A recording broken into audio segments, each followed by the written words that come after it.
Hello everyone and welcome back to Math Bold Master. আৰম্ভ কৰোঁ আমাৰ আজিৰ সেশনটো। তো আজিৰ সেশনটো হ'ব এটা ভিডিঅ' সেশন। আমি নিউমাৰেটৰ্ছ আৰু ডিনমিনেটৰ্ছৰ বিষয়ে অলপ ভালকৈ বুজিবলৈ চেষ্টা কৰিম। গতিকে ইজি টপিক হয়, যেহেতু ভিডিঅ' সেশন হয়, আমি ভিডিঅ'টো চাম আৰু ভালদৰে বুজিবলৈ চেষ্টা কৰিম। So let us begin. We're asked to identify the numerator and denominator in the fraction 3/4, or তো ইয়াতে আমাক এটা ফ্ৰেকশ্যন দিছে 3/4 বুলি কৈ কওঁ বা 3/4 কওঁ বা আমি 3/4 কওঁ, একেই কথা হয়। এটা ফ্ৰেকশ্যন দিছে আৰু ইয়াতে আমাক আইডেণ্টিফাই কৰিব দিছে কোনটো নিউমাৰেটৰ হয় আৰু কোনটো ডিনমিনেটৰ হয়। 3/4. So let's rewrite this just so it's nice and big. So let me just write the fraction. So we have 3/4. 3/4. Now, they want us to identify the numerator and the denominator. The numerator. So the numerator is just the number on top. So the numerator is the 3 right there. And then they want us to find the denominator. The denominator is just the number on the bottom.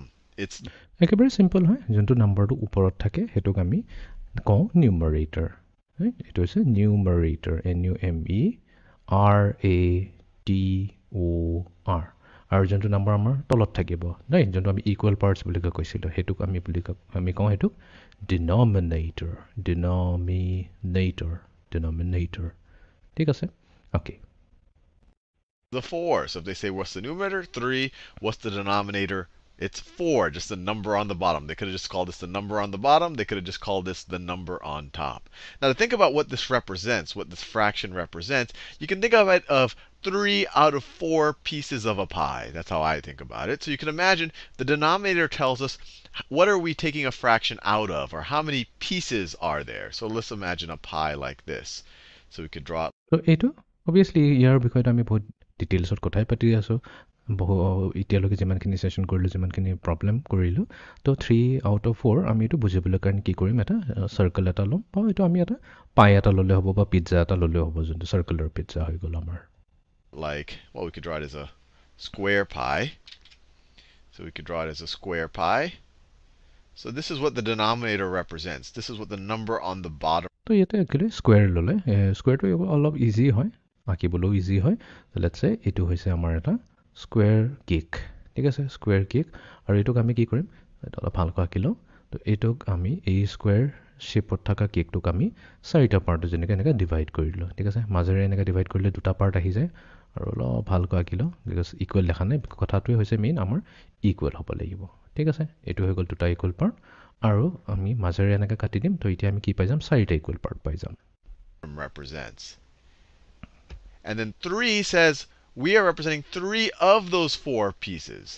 So this 3 tells us that out of 4 possible ones, I guess you could think of it, we are using 3, or maybe we're eating 3. So you can imagine someone says, I ate 3/4 of a pie. This would be read as 3/4.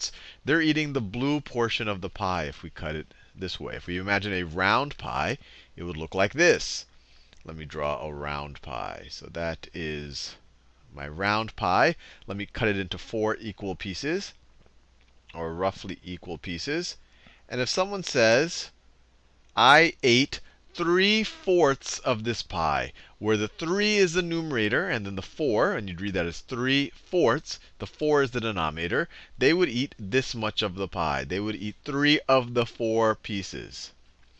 They would eat 3 of the 4. So this is 1 piece, this is 2 pieces, and this is 3 pieces. So you can imagine the 4, the denominator represents the total number of pieces in the pie, and then the 3 represents how many of those we ate. ঠিক আছে, তো আমাক কি আছিলে, এইটো যোনটো আমাৰ square পাই আছিলে, সেইটোক আমি 4টা ইকুৱেল পাৰ্টছত ডিভাইড কৰি দিলোঁ। এতিয়া 3/4 কওঁ বা 3/4 মিনিংটো কি হৈ গ'ল, আমি যিহেতু আমাৰ 4টা ইকুৱেল পাৰ্টছ আছে, 4টা ইকুৱেল পাৰ্টছৰ পৰা যিকোনো 3টা পাৰ্ট, যেনিবা এই 2টা পাৰ্ট ল'লোঁ আৰু এটা পাৰ্ট ল'লোঁ, এই 3টা পাৰ্টক যেনিবা আমি খাই দিলোঁ, ঠিক আছে। খাই দিয়াৰ পিছত আমাৰ তাত কি থাকি গ'ল, আমাৰ তাত থাকি গ'ল এটা পাৰ্টে থাকি গ'ল, আমাৰ এই যোনটো আছে এই পৰ্চনটো থাকি গ'ল। বাট আমাক সুধিছে যে 3/4 মিনিংটো কি হ'ব, 3/4 যোনটো আমি খাই দিলোঁ। তো আমি ইয়াতে ক'ব লাগিব যে 3 আমাৰ হ'ব আউট অফ 4 তো এইটো হৈ গ'ল ফ্ৰেকশ্যনটো তাৰমানে আমি তিনিটা পিচ কৈছোঁ পিচ 1 পিচ 2 আৰু পিচ 3 ঠিক তেনেকৈ যদি আমি চাৰ্কুলাৰ পাই লওঁ চাৰ্কুলাৰ পাইটো কেছতো কি হ'ব এনেকৈ চাৰ্কুলাৰ পিজ্জাটোৱে ধৰি লওঁ যেনিবা এই পিজ্জাটোক আমি প্ৰথমতে এনেকুৱা চাৰিটা পাৰ্টত ইকুৱেল পাৰ্টত আমি ডিভাইড কৰি ল'ম চাৰিটা ইকুৱেল পাৰ্টৰ পিছত ডিভাইড কৰাৰ পিছত আমি ইয়াৰে তিনিটা পাৰ্টটো যেনিবা ইউজ কৰিলোঁ যেনিবা খালোঁ বুলিও ক'ব পাৰোঁ ইয়াতে আমি তিনিটা পিচ ইয়াতে খাই দিলোঁ তো কেইটা পিচ খোৱা গ'ল সেইটোকে আমি ক'ম যে তিনিটা পিচ খালোঁ কাৰ পৰা আমাৰ টোটেল আছিলে 4টা পিচ আউট অফ 4 পিচ আমি 3টা পিচ খাইলোঁ তো এইটোৱে হৈ যাব আমাৰ 3/4 আমাৰ ফ্ৰেকশ্যনটো হৈ যাব তো এইটোৱে আছিলে আমাৰ আজিৰ সেশনটো তো আজিৰ সেশনত আমি নিউমাৰেটৰ আৰু ডিনমিনেটৰটো কি হয়তো আইডেন্টিফাই কৰিলোঁ যদি আমাক এটা ফ্ৰেকশ্যন দিয়া থাকে যেনেকৈ এইটো কেছত 3/4 দি আছে তেনেহ'লে ওপৰত থকা নাম্বাৰটো এই লাইনডালৰ ওপৰত থকা নাম্বাৰটোক আমি নিউমাৰেটৰ বুলি কওঁ আৰু লাইনৰ তলত থকা নাম্বাৰটোক আমি ডিনমিনেটৰ বুলি কওঁ আৰু ডিনমিনেটৰ কি হৈছে যোনটো আমাৰ ইকুৱেল পাৰ্টছ আছে যোনটো আমি 4টা ইকুৱেল পাৰ্টছত ডিভাইড কৰিছিলোঁ সেইটোকে আমি ডিনমিনেটৰ কওঁ আৰু কেইটা পাৰ্ট আমি ইউজ কৰিলোঁ কেইটা পাৰ্ট আমি খালোঁ কেইটা পাৰ্ট আমি লৈ ল'লোঁ সেইটো আমাৰ হৈ যায় নিউমাৰেটৰ তো এইটো আছিলে আমাৰ আজিৰ সেশনটো so see you in the next session thank U